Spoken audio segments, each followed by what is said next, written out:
아침에 나로 주의 인자한 말씀을 듣게 하소서. 성도 여러분 안녕하세요. 화요일입니다. 오늘도 하나님의 사랑이 여러분들의 삶의 자리에 가득하기를 간절히 소망합니다. 말씀 한 국부입니다. 사무엘하 18장 24절부터 33절까지의 말씀을 봉독해 드립니다. 때에 다윗이 두문 사이에 앉아있더라. 파수꾼이 성문 위층에 올라가서 눈을 들어보니 어떤 사람이 홀로 달려오는지라. 파수꾼이 외쳐 왕께 아뢰되 왕이 이르되 그가 만일 혼자면 그의 입에 소식이 있으리라 할 때 그가 점점 가까이 오더니 파수꾼이 본즉 한 사람이 또 달려오는지라. 파수꾼이 문지기에게 외쳐 이르되 보라 한 사람이 또 혼자 달려온다 하니 왕이 이르되 그도 소식을 가져오느니라.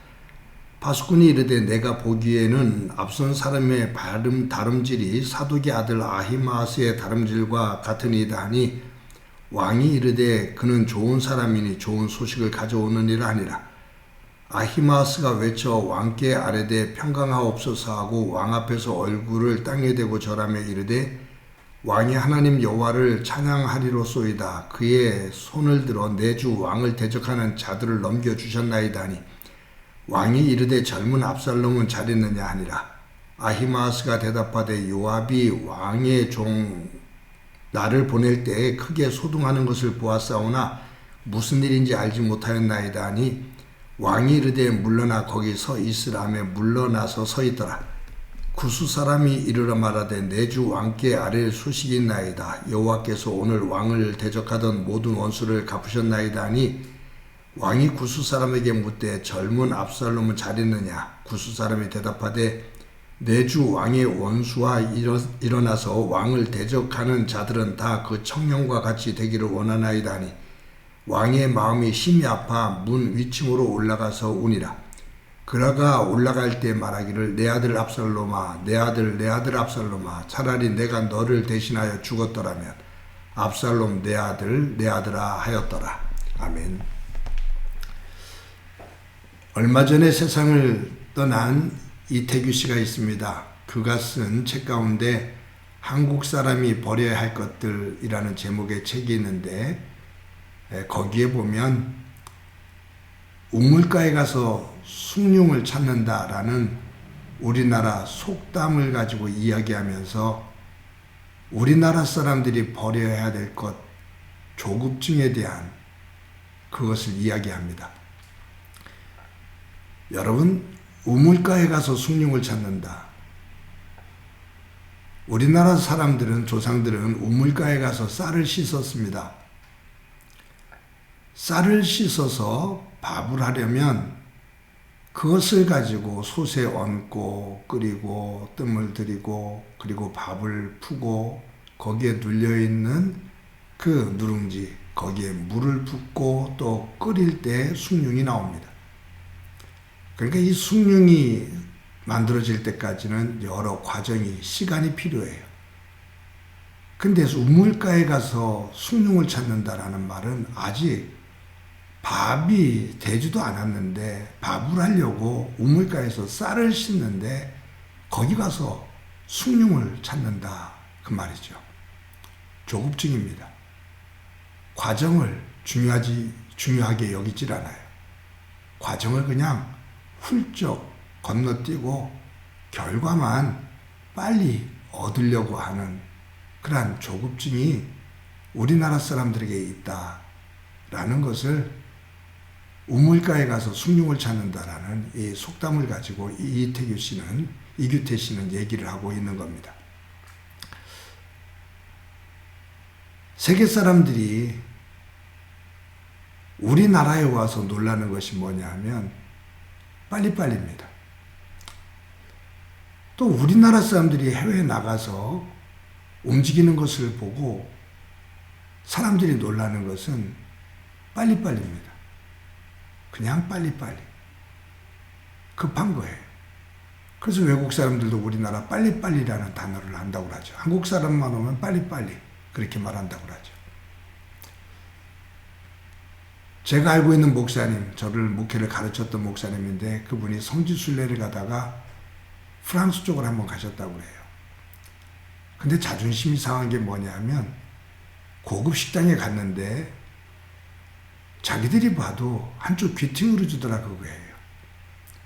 그래서 우리가 저기 앉으면 안 되느냐라고 했기 때문에 거기는 안 된다는 거예요. 그래서 왜 안 되느냐 그러니까 당신들은 한국 사람들인데 음식을 빨리 먹고 나가다 보면 이곳에서 음식을 먹는 사람들의 분위기가 맞질 않는다. 그러니 이 나가는 문, 그 입구에 앉아서 먹고서 음식을 먹은 다음에 그쪽으로 나가면 된다라고 말하는 거예요.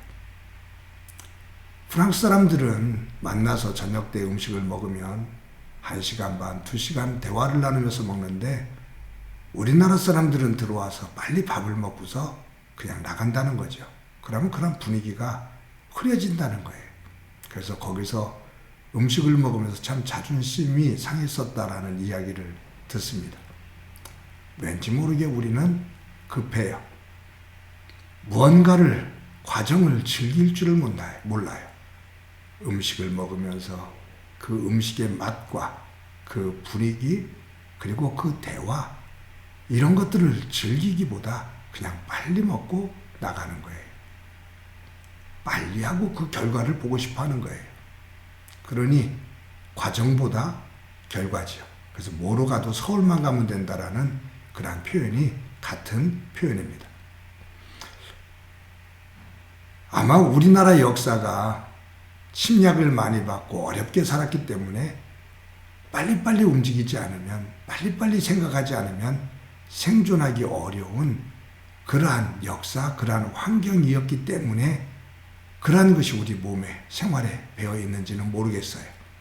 또 빨리빨리 하는 이 문화가 있었기 때문에 세계 사람들이 놀랄 만큼 정말로 짧은 시간 안에 경제적인 성장을 이루기도 했습니다. 하지만 그 빨리빨리 하는 그 과정, 그 결과만을 도출해내는 그러한 삶 속에서 우리는 굉장히 심각한 그 아픔을 지금 겪고 있습니다. 그 과정 속에서 겪어야 됐던, 점차적으로 조금씩 대화를 나누며 겪어왔어야 됐던 것을 농축해서 지나왔기 때문에 그것이 화산처럼 폭발을 하다 보니까 곳곳에 불안전하고 아픔과 상처가 만들어지고 와글와글 시끄러운 거죠. 또 이 과정이 잘 지나가야 될 텐데 말입니다. 오늘 본문에 보면 두 사람이 다름질을 합니다.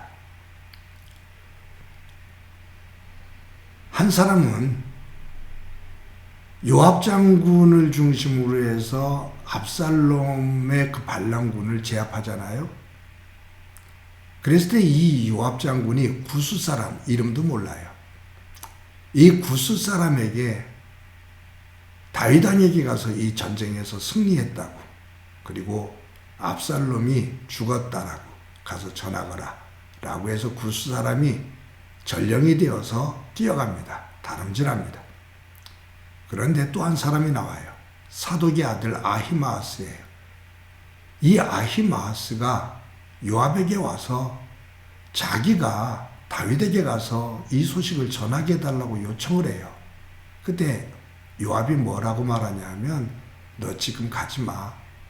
다윗 왕이 압살롬이 죽었다는 소식을 전해드리면 그가 통곡을 하고 아파하면서 그것을 전하는 너에게 상급을 줄 리가 없어. 그러니 이번에는 가지 말고 다음에 가라고 말해요.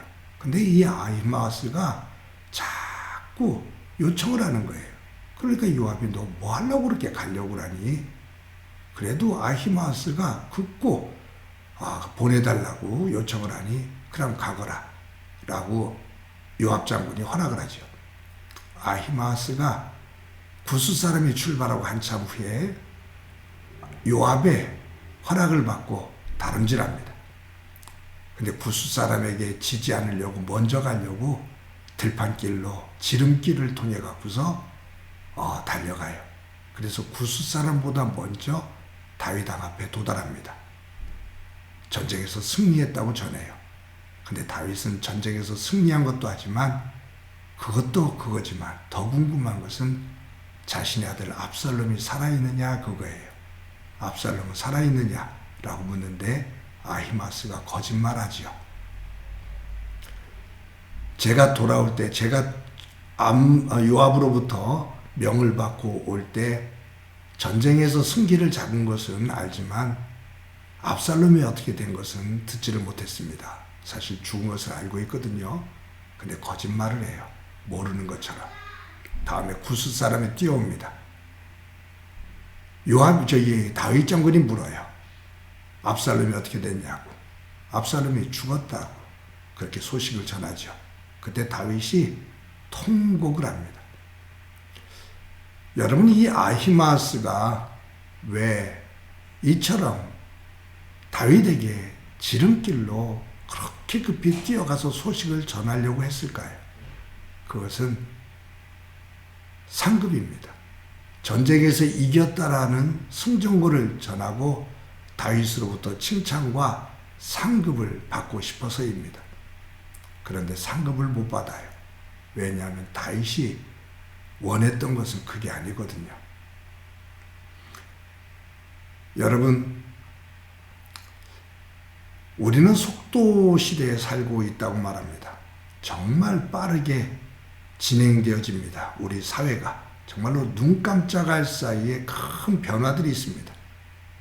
요즘 이제 챗GPT로 인해서 이 변화가, 이 속도가 어떻게 변할지 아무도 감을 잡을 수 없는 그런 시대에 살고 있습니다. 남들이 빨리 뛰니 나도 빨리 뛰어야 됩니다. 남들이 막 뛰어가는데 내가 같이 보조를 맞춰 뛰지를 못하면, 그들처럼 뛰지를 못하면 뒤처지는 것 같은 느낌이 들어서 왜 뛰어야 되는지도 모르고 그냥 급히 가야 돼요. 그래야 마음이 편해요. 남들이 뛸 때 걸어가면 뒤처지는 것 같잖아요. 그래서 뛰는 거예요. 뛰어야 돼요. 그런데 내가 왜 뛰는지를 몰라요. 그렇게 빨리 뛰어도 사실은 별 일이 없는데 그러다 지쳐요. 주저앉아요. 내가 왜 이렇게 뛰어왔지? 돌아보면 이렇게 뛰어올 이유가 없는데 그냥 뛰는 거예요. 잠시 멈춥시다. 우리의 발걸음을 잠시 늦춥시다. 숨을 쉬고 하늘을 보고 녹색으로 변하는 나무와 꽃을 보고 풍기는 라일락 꽃 냄새도 조금 맡아보고 지나가다가 짹짹거리는 여러 새소리도 들어보고 이렇게 살다 보면 나비가 날아도 나비가 나는 것을 보지도 못하고 나중에 잠자리가 날라도 잠자리가 나는지 날지 않는지 있는지 없는지도 모르고 그냥 집에서 나와 버스로, 지하철로, 자동차로 직장 공간에, 어떤 이는 커피숍에, 어떤 이는 쇼핑몰에, 그것도 급하게 돌아다니다가 공간에서 공간에 안으로만 오가는 그런 삶이 아니라 잠시 멈추고 내 삶이 어디로 가고 있는지, 내 믿음의 내용은 무엇인지를 점검해 볼 수 있는 저와 여러분이 되어지기를 소망합니다. 그러다가 우리의 발걸음이 멈춰져서 하나님 앞에 서는 순간 또 무엇 하기 위해서 그렇게 급히 뛰었니? 네가 가지고 내 앞에 온 삶의 내용이 뭐니? 라고 물을 때 당황하며 쩔쩔매기보다 하나님으로부터 착하고 참 충성스러웠다. 네 삶의 내용이 정말 아름답고 예뻐 라고 하나님께서 칭찬하실 수 있는 그와 같은 삶의 내용, 그리고 그것을 만들어가는 아름다운 과정을 살아가는 저와 여러분이 되어지기를 소망합니다. 그것이 우리의 삶이 되어지고 함께 더불어 살아가는 사람들과의 관계성 속에서도 그 과정이, 그 결과가 예쁜 모습이 되어지기를, 오늘도 그와 같은 삶을 살기를 주님의 이름으로 간절히 소망합니다. 한번 기도합니다. 하나님 감사합니다. 오늘도 우리가 살아갈 때 무엇 때문에 조급한 마음으로 급히 뛰어가고 있는지, 발을 동동 구르며 무엇을 위해 뛰어가고 있는지 잠시 멈추어 숨을 깊이 쉬고 주변을 돌아보며 하나님께서 나에게 주신 삶의 터전들을 새롭게 보고 그 속에서 하나님의 은혜를 감사할 줄 아는 저희들이 되도록 은총 베풀어 주옵소서.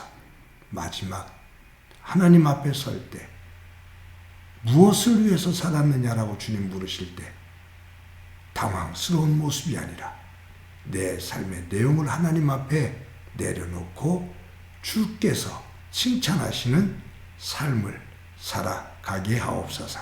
오늘도 주님 함께해 주시리라 믿고 예수님의 이름으로 기도드립니다. 아멘.